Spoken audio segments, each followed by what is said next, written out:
जिंदाबाद मोदी साहब, मोदी साहब जिंदाबाद, मोदी साहब जिंदाबाद, एमपी साहब जिंदाबाद, एमपी साहब जिंदाबाद, एमपी साहब जिंदाबाद, जिंदाबाद जिंदाबाद जिंदाबाद, किशोर शर्मा जिंदाबाद जिंदाबाद। सत्य कहेंगे, सत्य लिखेंगे, सत्य चलेंगे।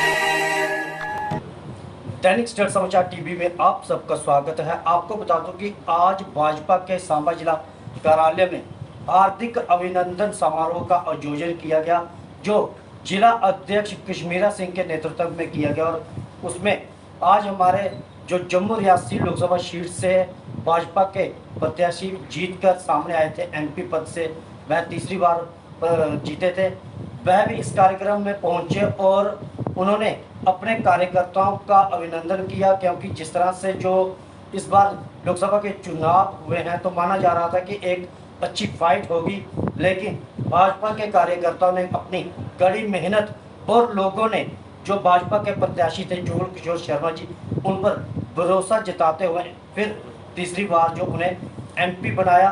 मेरे साथ मौजूद हैं इस समय जुगल किशोर शर्मा जी, हम उनसे बात करेंगे, जानेंगे क्या कहना है उनका इन चुनावों को लेकर। उसी के साथ कुछ लोगों की समस्याओं को लेकर भी इनसे बात करेंगे। सर, जिस तरह से तीसरी बार लोगों ने आपको भाजपा की तरफ से आपको प्रत्याशी बनाया गया और उसके बाद लोगों ने अपना भरपूर समर्थन दिया और तीसरी बार आपको जो एमपी बनाया, इसको लेकर क्या कहें? देखिए, मैं लोगों का आभार प्रकट करना चाहता हूँ, मतदाताओं का अभिनंदन करना चाहता हूँ, उनका धन्यवाद करना चाहता हूँ कि उन्होंने बढ़ चढ़कर इस लोकसभा इलेक्शन में हिस्सा लिया और भारतीय जनता पार्टी को जहां से भारी बहुमत से जिताया है। देश के प्रधानमंत्री नरेंद्र भाई मोदी तीसरी बार देश के प्रधानमंत्री बने हैं और मुझे लोगों ने जो सौभाग्य सेवा का मौका जो है वो भी तीसरी बार दिया है।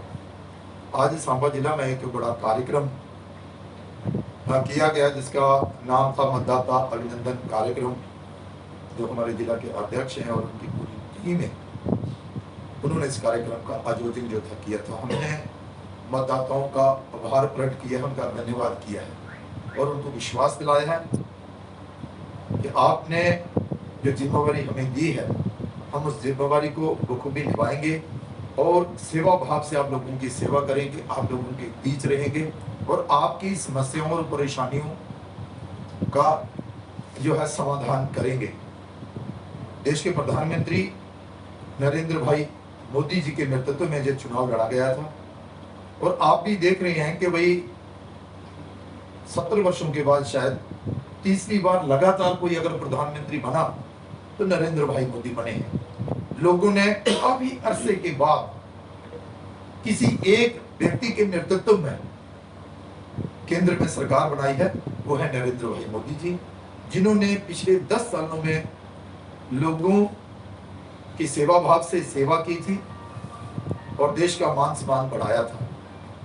मैं इसके साथ ही कार्यकर्ताओं का भी आभार प्रकट करना चाहता हूं कि ये जो इलेक्शन होती है, ये एक युद्ध होता है।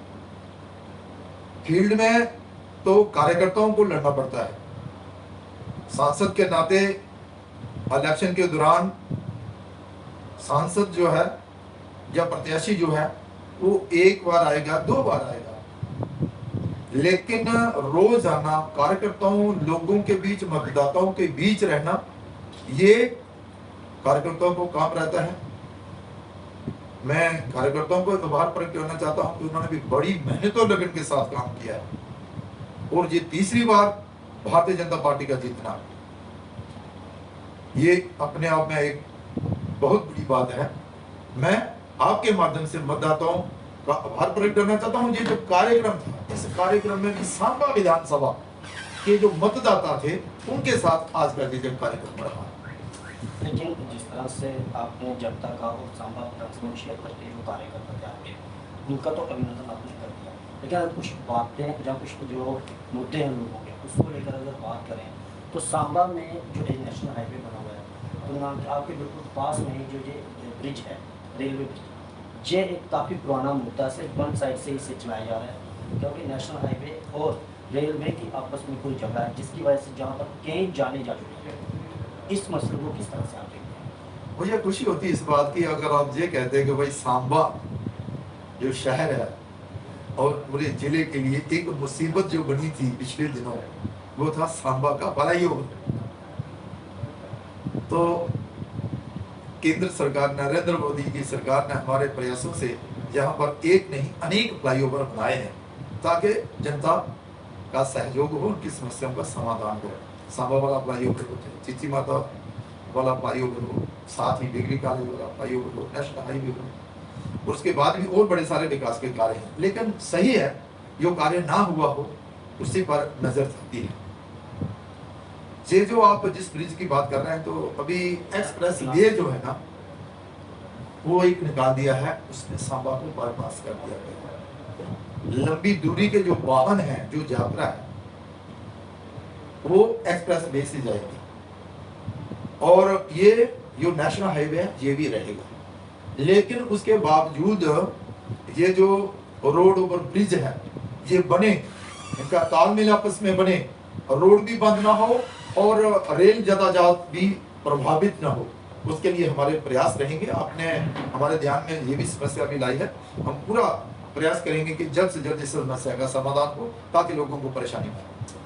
कोरोना काल के बाद सांबा रेलवे स्टेशन पर जो ट्रेनें नहीं रुकती थी, अब नहीं रुक रही हैं, तो लोगों की कहीं कहीं मांग है, काफ़ी बार लोगों ने प्रयास भी किए हैं, आपसे भी शायद मुलाकात की है, वो ट्रेनों को लेकर आप कहते हैं कि जो नहीं। ऐसा है, हम एक दो बार जब आए तो लोगों ने समस्या का जिक्र हमारे साथ किया, हमारे कार्यकर्ताओं ने भी हमसे किया। ये एक ज्वलंत मुद्दा है और